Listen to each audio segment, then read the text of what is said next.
Imagine que você nasceu condenado à morte, que sua própria existência é um crime punível, com execução imediata. Agora imagine que você escapa desse destino, cresce como príncipe no palácio mais poderoso do mundo, tem acesso a tudo que um homem pode desejar. E então, em um momento de fúria, você mata um homem e perde tudo. Torna-se fugitivo, exilado, esquecido. Imaginou? Agora imagine que 40 anos depois, você retorna como a pessoa mais temida por esse mesmo império, armado apenas com um cajado e a autoridade do Deus do universo. Esta é a história de Moisés, o homem que confrontou o maior império da Terra com 10 pragas sobrenaturais, dividiu o mar ao meio e guiou 2 milhões de escravos através do deserto por 4 décadas. Mas antes de se tornar o libertador, ele foi um assassino. Antes de falar com Deus face a face, ele foi um fugitivo. E antes de libertar um povo inteiro, ele teve que se libertar de si mesmo. Estamos no Egito, por volta de 1300 a.C.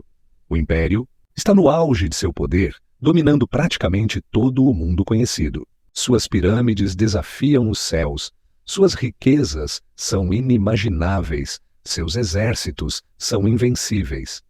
Mas há um problema crescendo dentro de suas fronteiras: os hebreus. O que começou como uma família de 70 pessoas, 400 anos, antes agora se tornou uma nação de quase 2 milhões, e o faraó está apavorado. A paranoia real não é infundada. Os hebreus são numerosos, organizados e vivem numa região estratégica que controla o acesso entre África e Ásia. Em caso de guerra, eles poderiam facilmente se aliar aos inimigos do Egito. A solução do faraó é brutal e direta: escravidão total. Transformar essa multidão em força de trabalho gratuita e controlada. Mas a escravidão não resolve o problema demográfico. Os hebreus continuam se multiplicando mesmo sob condições desumanas. É então que o faraó toma a decisão mais sinistra de sua carreira: genocídio seletivo. Ordena que todas as parteiras egípcias matem todo bebê hebreu do sexo masculino no momento do nascimento. As meninas podem viver, elas servirão como escravas e, eventualmente, se casarão com egípcios, diluindo a identidade hebraica. É nesse contexto de terror que nasce nosso protagonista. Sua mãe, Joquebede, consegue esconder a gravidez e o bebê por 3 meses, mas um bebê cresce, chora e se torna impossível de esconder. Desesperada, ela toma uma decisão que mudará a história. Coloca o filho numa cesta de juncos impermeabilizada e o coloca no rio Nilo, nas proximidades do palácio. É um ato de fé absoluta. Ela está literalmente entregando seu filho nas mãos de Deus. O que acontece a seguir é uma ironia divina. A filha do faraó, o mesmo homem que ordenou o massacre dos bebês hebreus, encontra a cesta enquanto se banha no rio. Ela imediatamente reconhece que é um bebê hebreu, mas ao invés de cumprir a ordem de seu pai, é tomada de compaixão. Decide adotá-lo como seu próprio filho. Mais irônico ainda, precisa de uma ama de leite, e a irmã de Moisés, Miriam, que estava observando tudo de longe, se oferece para encontrar uma. Naturalmente ela traz a própria mãe do bebê. Então Moisés é criado por sua mãe biológica, pago pelo tesouro egípcio, sob a proteção da família real que ordenou sua morte. Moisés cresce como príncipe do Egito. Tem acesso à melhor educação do mundo: matemática, astronomia, engenharia, medicina, filosofia, arte militar. Atos 7:22 diz que ele foi instruído em toda a sabedoria dos egípcios e era poderoso em palavras e obras. Ele poderia ter sido faraó. Tinha tudo: poder, riqueza, prestígio, futuro garantido, mas Joquebede fez seu trabalho bem. Durante os primeiros anos cruciais de sua vida, ela ensinou ao filho sobre suas verdadeiras origens. Moisés sabia que era hebreu, sabia sobre o Deus de seus antepassados, sabia sobre a promessa feita a Abraão, Isaque e Jacó, e esse conhecimento criava uma tensão interna que crescia ano após ano. Aos 40 anos, Moisés toma a decisão que define sua vida. Hebreus 11, 24, 25 registra: Pela fé, Moisés, quando já homem feito, recusou ser chamado filho da filha de Faraó, preferindo ser maltratado com o povo de Deus a usufruir prazeres transitórios do pecado. Ele escolhe se identificar com os escravos ao invés dos mestres. Um dia, caminhando pelos canteiros de obras onde os hebreus são forçados a fazer tijolos, Moisés vê um capataz egípcio espancando brutalmente um trabalhador hebreu. Algo explode dentro dele. 4 décadas de tensão reprimida, de identidade dividida, de raiva acumulada, se concentram num momento de fúria. Ele olha ao redor, verifica que ninguém está vendo e mata o egípcio. Esconde o corpo na areia. No dia seguinte, ainda processando o que fez, Moisés volta ao local de trabalho. Vê 2 hebreus brigando e tenta intervir como mediador. A resposta que recebe é devastadora. Quem te constituiu príncipe e juiz sobre nós? Acaso pretendes matar-me como mataste o egípcio? Seu segredo está exposto. Pior, seu próprio povo não o aceita como líder. A notícia chega rapidamente aos ouvidos do faraó. O príncipe adotivo que matou um oficial egípcio para defender um escravo hebreu. É traição no mais alto grau. Moisés tem que fugir imediatamente ou será executado. Aos 40 anos, depois de uma vida de privilégios imperiais, ele se torna um fugitivo no deserto. Moisés foge para Midian, uma região árida, a leste do Egito. É uma mudança brutal, de príncipe do palácio para refugiado no deserto. Não tem dinheiro, contatos, recursos. É literalmente um homem sem país. Quando chega a um poço, encontra 7 mulheres tentando dar água aos rebanhos enquanto pastores locais as impedem. Moisés intervém. Sua única habilidade transferível do Egito parece ser resolver conflitos com violência. As mulheres são filhas de Jetro, sacerdote de Midian. Impressionado com a proteção que Moisés ofereceu às suas filhas, Jetro o convida para ficar. Moisés aceita, casa-se com Zípora, uma das filhas, e se torna pastor. De comandante de exércitos para pastor de ovelhas. É uma queda vertiginosa que durará 40 anos. Esses 40 anos no deserto são os mais silenciosos da vida de Moisés, mas talvez os mais importantes. Ele aprende humildade, aprende paciência, aprende a sobreviver com o mínimo. Mais importante, aprende a depender de Deus ao invés de confiar em sua própria força e inteligência. O príncipe arrogante que resolveu problemas com violência está sendo transformado numa ferramenta adequada para os propósitos divinos. O momento que muda tudo acontece no Monte Horebe. Moisés, agora com 80 anos, está pastoreando ovelhas quando vê algo impossível. Uma sarça ardendo em chamas, mas não se consumindo. Curioso, se aproxima para investigar. É quando ouve uma voz que reconhece instintivamente como divina. Moisés, Moisés! Eis-me aqui, ele responde. Não te aproximes, diz a voz. Tira as sandálias dos pés, porque o lugar em que estás é terra santa. Eu sou o Deus de teu pai, o Deus de Abraão, o Deus de Isaque e o Deus de Jacó. Moisés esconde o rosto aterrorizado. Está diante da presença manifesta do Criador do universo. O que Deus diz a seguir reorganiza completamente a vida de Moisés. Certamente vi a aflição do meu povo que está no Egito. Ouvi o seu clamor por causa dos seus opressores e conheço os seus sofrimentos. Desci para livrá-lo da mão dos egípcios. Agora, pois, vem, e eu te enviarei a Faraó, para que tires o meu povo, os filhos de Israel, do Egito. A reação de Moisés é completamente humana. Pânico total. Quem sou eu para ir a Faraó e tirar os filhos de Israel do Egito? 40 anos no deserto fizeram seu trabalho. O príncipe arrogante agora se vê como completamente inadequado para a tarefa. E talvez seja justamente essa humildade que o torna adequado. Deus pacientemente responde a cada objeção de Moisés. Quem sou eu? Eu serei contigo. E se eles não acreditarem em mim? Deus lhe dá sinais miraculosos, cajado que vira serpente, mão que fica leprosa e sara, água que vira sangue. Eu não sei falar bem. Quem fez a boca do homem? Não, sou eu, o Senhor? Vai, pois, e eu serei com a tua boca, e te ensinarei o que hás de falar. Moisés finalmente aceita a missão, mas pede que seu irmão Arão o acompanhe como porta-voz. Aos 80 anos ele retorna ao Egito. O fugitivo volta como embaixador do Deus Todo-Poderoso. A primeira audiência com o faraó é um desastre aparente. Moisés e Arão chegam com uma demanda simples.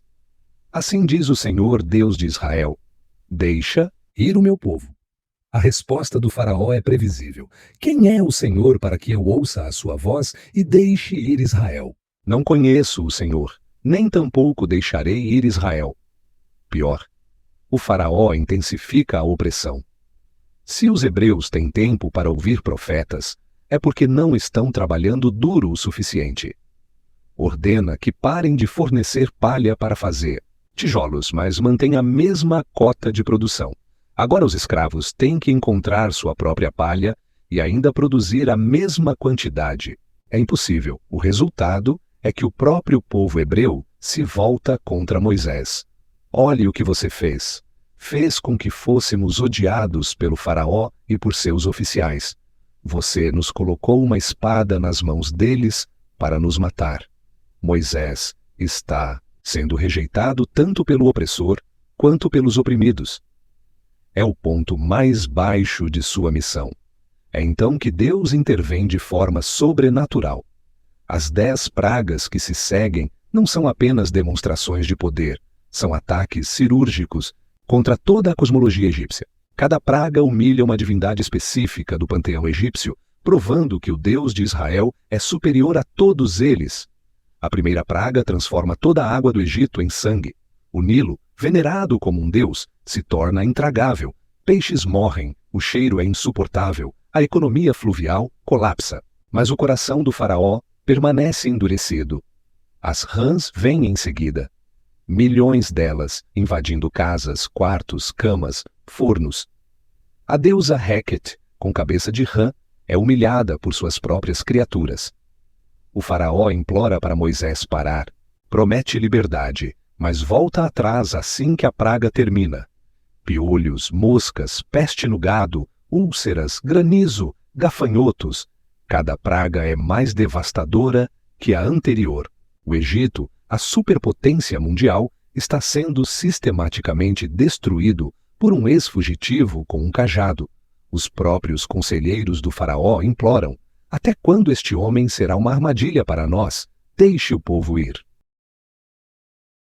Mas o faraó está numa luta de egos cósmicos. Aceitar as demandas de Moisés seria admitir que o Deus de Israel é superior aos deuses do Egito. Para um homem que se considera divino, isso é impensável. A 10ª praga é diferente de todas as outras. Deus anuncia através de Moisés: à meia-noite passarei pelo meio do Egito, e morrerá todo primogênito na terra do Egito, desde o primogênito de Faraó, que se assenta sobre o seu trono, até ao primogênito da serva, que está detrás da mó, e todo o primogênito dos animais. Para proteger os hebreus, Deus institui a Páscoa. Cada família deve sacrificar um cordeiro sem defeito e passar o sangue nos umbrais das portas. Quando o anjo da morte passar, verá o sangue e passará por cima daquela casa. É uma lição profunda sobre expiação e proteção divina. À meia-noite acontece o impensável. O primogênito de cada família egípcia morre instantaneamente, do príncipe herdeiro até o filho da escrava. O lamento que se levanta do Egito naquela noite é indescritível. Um império inteiro chorando seus mortos ao mesmo tempo. O faraó, que perdeu seu próprio filho e herdeiro, finalmente se quebra. Manda chamar Moisés e Arão ainda na madrugada. Levantai-vos, saí do meio do meu povo, tanto vós como os filhos de Israel. Ide, servi ao Senhor, como tendes dito. Levai também convosco vossas ovelhas e vossas vacas, como tendes dito. Ide, e abençoai-me também. O êxodo acontece com pressa. 430 anos de escravidão terminam numa noite. 2 milhões de pessoas saem do Egito carregando tudo o que podem. Os egípcios, aterrorizados, praticamente os expulsam, dando joias, roupas, qualquer coisa para que partam rapidamente. Mas a liberdade vem com um preço: responsabilidade. 3 dias depois, quando a dor da perda diminui, o faraó percebe o que fez. Libertou toda a sua força de trabalho. A economia egípcia está arruinada e agora não tem nem escravos para reconstruir. Decide perseguir os hebreus com 600 carros escolhidos e todo o seu exército. Os hebreus estão acampados junto ao Mar Vermelho, quando veem a nuvem de poeira no horizonte. É o exército egípcio em perseguição total. Eles estão encurralados, mar na frente, montanhas dos lados, exército mortal atrás. O pânico é total. Não havia sepulcros no Egito para que nos trouxesses para morrer no deserto? Eles gritam. Para Moisés. É o momento supremo de teste. Moisés, que aprendeu a depender de Deus através de 40 anos de deserto, não hesita. Estende seu cajado sobre o mar e clama ao Senhor. O que acontece a seguir desafia todas as leis da física. O mar se divide, paredes de água se formam dos dois lados, criando um caminho seco pelo meio. 2 milhões de pessoas atravessam o mar a pé enxuto durante a noite. Quando os egípcios tentam seguir, Deus remove as rodas de seus carros, fazendo-os avançar pesadamente. Na madrugada, quando todos os israelitas estão seguros do outro lado, Moisés estende novamente o cajado. As águas voltam com força total, afogando todo o exército egípcio. É a vitória definitiva. O império mais poderoso da terra foi humilhado por um Deus que eles nem reconheciam. Moisés e Miriam lideram uma celebração que ecoa através dos séculos. Cantarei ao Senhor porque sumamente se exaltou, lançou no mar o cavalo e o seu cavaleiro. Mas a jornada está apenas começando. O que deveria ser uma viagem de algumas semanas até a Terra Prometida se transformará numa peregrinação de 40 anos. E aqui no deserto, Moisés enfrentará seu maior desafio: não derrotar inimigos externos, mas liderar um povo rebelde e inconstante através da mais difícil lição da história humana: aprender a confiar em Deus. O deserto revela o caráter real dos israelitas. 3 dias após o milagre do Mar Vermelho, eles já estão reclamando por falta de água doce. Quando Deus providencia, eles reclamam de fome. Quando Deus envia maná, pão literal caindo do céu todos os dias, eles reclamam que é monótono e querem carne. Quando Deus envia codornas, eles querem variedade. Moisés se torna mediador entre um Deus paciente, mas justo, e um povo ingrato, mas amado. É uma tensão constante que o desgasta profundamente. Em certo momento, exausto, ele implora a Deus: por que me fizeste mal a mim, teu servo? Por que não achei graça aos teus olhos para que pusesses sobre mim o peso de todo este povo? O ponto alto da jornada acontece no Monte Sinai. Moisés sobe sozinho à presença de Deus e recebe os 10 mandamentos, não apenas como leis, mas como constituição moral para toda a humanidade. Por 40 dias e 40 noites, ele permanece na presença divina, recebendo instruções detalhadas sobre como organizar uma sociedade justa. Quando desce do monte, carregando as tábuas escritas pelo próprio dedo de Deus, encontra uma cena que resume toda a frustração de sua liderança: o povo dançando nu ao redor de um bezerro de ouro, adorando a criação ao invés do Criador. Tomado de santa indignação, Moisés quebra as tábuas e ordena que os levitas matem 3.000 idólatras. É um dos momentos mais duros de sua vida. Ele intercede apaixonadamente pelo povo diante de Deus. Agora, pois, perdoa o seu pecado, se não, risca-me do teu livro que escreveste.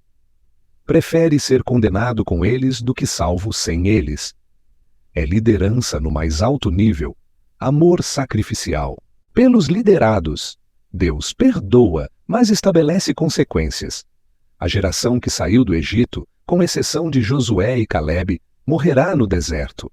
Apenas seus filhos entrarão na terra prometida. É uma lição sobre fé e obediência que custará uma geração inteira. Os anos seguintes são marcados por rebeliões constantes. Corá, Datã e Abirão desafiam a autoridade de Moisés e Arão. A terra se abre e os engole vivos. Miriam e Arão questionam a liderança do irmão. Miriam fica leprosa por uma semana. O povo se rebela contra Deus e serpentes venenosas os atacam até que Moisés intercede e ergue uma serpente de bronze para sua cura. Em meio a tudo isso, Moisés amadurece como líder e como homem de Deus. Aprende quando ser firme e quando ser misericordioso, quando lutar e quando interceder. Torna-se, nas palavras da própria Escritura, o mais manso de todos os homens que havia sobre a terra. Mas nem Moisés é perfeito.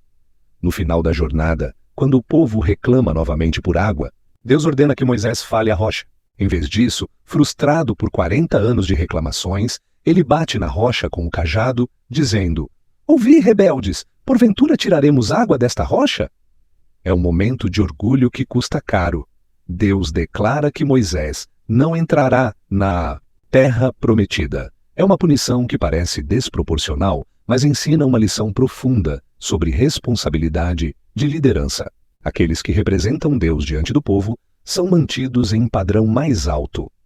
O privilégio da liderança vem com o peso da prestação de contas. Moisés aceita a sentença com a dignidade que caracteriza seus últimos anos. Aos 120 anos ele sobe ao Monte Nebo, vê toda a terra prometida com seus próprios olhos e morre sozinho na presença de Deus. Deuteronômio registra: era Moisés da idade de 120 anos quando morreu. Os seus olhos nunca se escureceram, nem perdeu ele o seu vigor. Deus mesmo enterra Moisés num vale em Moabe, e ninguém sabe onde fica sua sepultura até hoje. É um final apropriado para um homem que aprendeu que a verdadeira grandeza não vem de monumentos humanos, mas de fidelidade ao chamado divino. O legado de Moisés transcende qualquer medição humana. Ele transformou uma multidão de escravos numa nação. Recebeu as leis que se tornaram fundamento da civilização ocidental.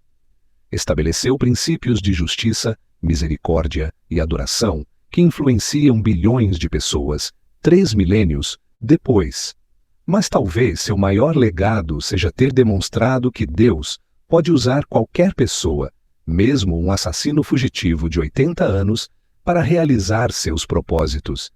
Que liderança verdadeira vem através de quebrantamento, não de força natural. Que os maiores líderes são aqueles que aprendem a depender completamente de Deus, ao invés de confiar em suas próprias habilidades. A história de Moisés nos ensina que nunca é tarde demais para Deus usar nossa vida, que nossos fracassos passados não desqualificam nosso futuro se estivermos dispostos a ser transformados, e que os propósitos divinos frequentemente requerem que abandonemos nossa zona de conforto e aceitemos missões que parecem impossíveis.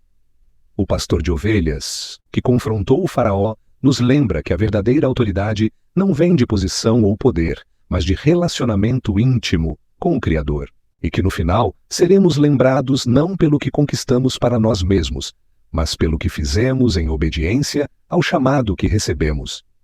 Moisés morreu sem entrar na terra prometida, mas seu povo chegou lá por causa de sua fidelidade. Às vezes, o maior sucesso de um líder é preparar outros para completar a visão que ele começou. É um legado que transcende a própria vida e toca a eternidade.